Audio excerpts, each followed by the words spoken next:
It's our original wheel adapters.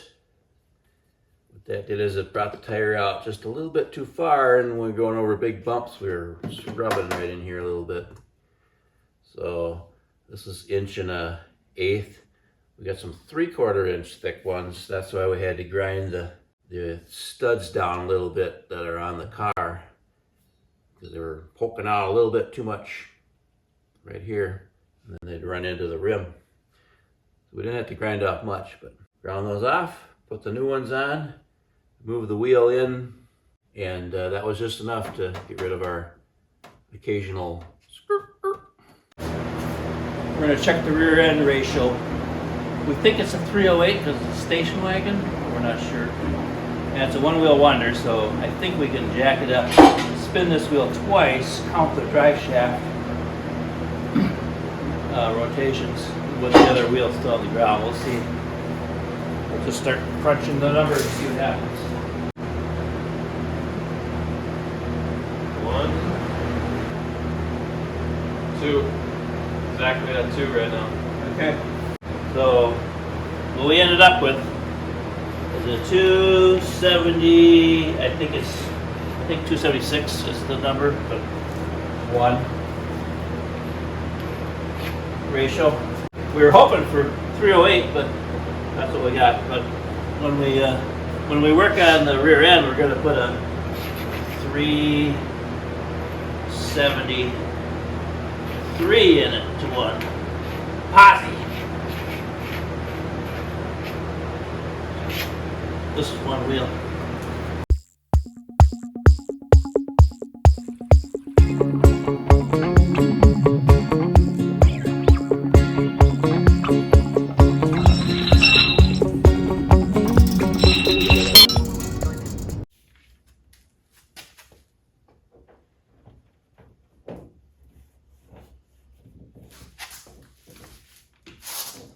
I think that'll clean it up. You must have some good faith in the fix. Cleaning it all off. Another test drive. The other ones we didn't get too far, then we figured we better come home and fix stuff. So the last thing we had was a stumble at about 1500 RPM. Hopefully this was the fix. And we did a bunch of other things too. We shouldn't have tire rub anymore either. So. There's a block under there. Yeah. Very good. Can you go forward a little bit? Oh, I got it. Yeah, you can use a fuel pump. Yeah. I think that's just what happens all the time. Unless there's something goofy with our system. I hope it doesn't have the same problem. At least they're legal now, they can go back.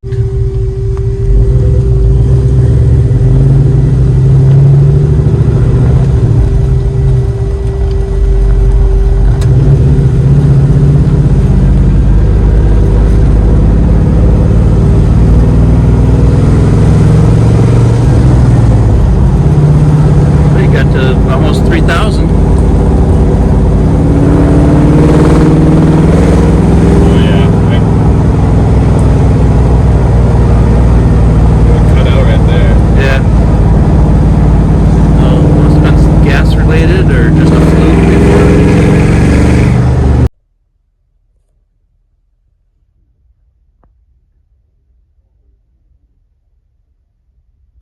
Okay, this is the 1, 2, 3rd. This has got to be the problem fix that we've done now. We had fuel pump. Oh, it's got to be the fuel pump. No, it wasn't. Oh, it's got to be the regulator. No, it wasn't that. Now we think it's the return line is restricted going back to the tank. So it's screwing up the regulator because the return line comes out of the regulator. So we disconnected the return line from the tank and just had it pour into a bucket. Started it up. Fuel pressure went right to 58, perfect. That's where it's supposed to be. Revved it a few times, stayed right there. It's like, wow, hopefully that was the problem. So how we're going to test it before we drop the tank and fix the vent line, which we connected the return line to, is we've got a hose. So vice grip garage style. Got a hose right here.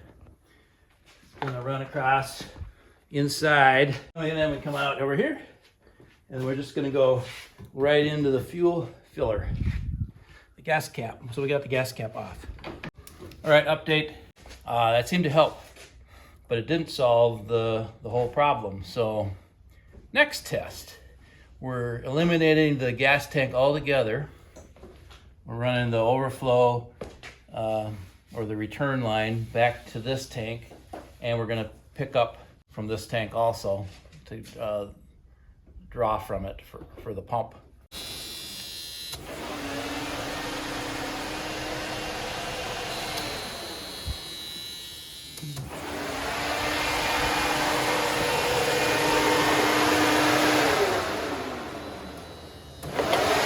There it is. 58. This is how Kenya's gonna have to get in on that. I don't know if I can go like this. Oh yeah. Snag the line with your foot. Yeah. I'm in. I can't reach the. Got it. Here's our setup. Nice and safe. Safe because we've got zip ties here. So we better check the PSI, fuel pressure.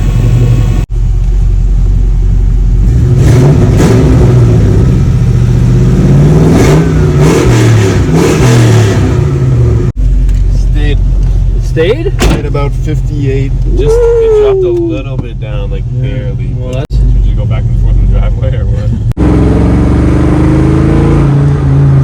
So we got it so far so good. I don't have anything coming out of my hands here. And we haven't had a stumble. That means we got to drop the tank, but that don't matter as long as we fix it.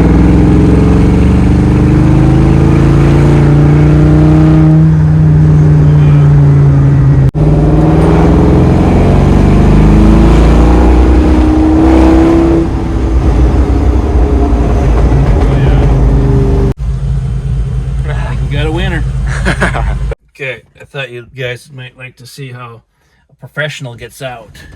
Let's see, Yeah. I'll try it this way. You can easily. I feel like it's more easy to get out this way. No, Maybe. not like that. Oh no. Like this. There we go.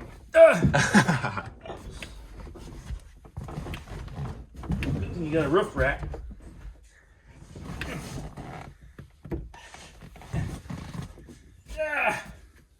Ta-da!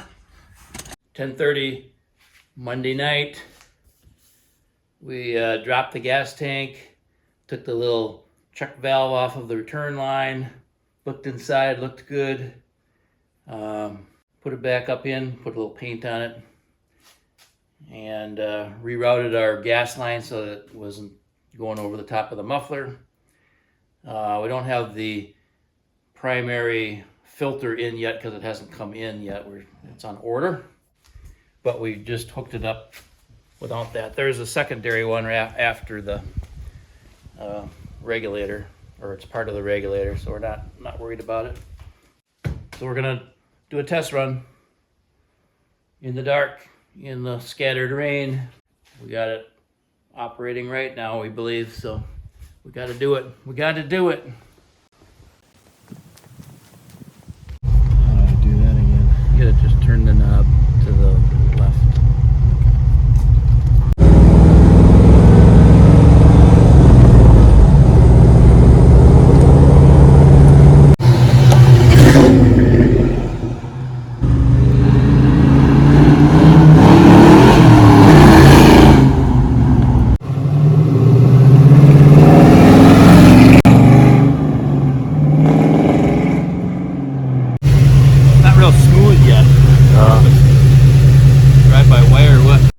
here's the new issue we ran across.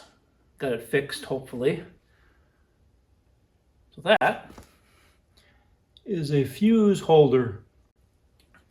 This is one that came from the main bus bar and went to our went to this, which is the fuse box. It I think we got a hold of some really cheap fuses, and it didn't even blow. It just started to melt. All the plastic on the fuse melted, and it fused this thing all together, and I couldn't get it apart, so we just had to snip it out and put a new one in. So then I checked all the fuses, and this is another one. You can see it was starting to melt, so I pulled all the cheapo fuses that I had bought off of Amazon, and went down to Napa and got some Napa brand fuses and holders. So now I think we should be good. The horn come back.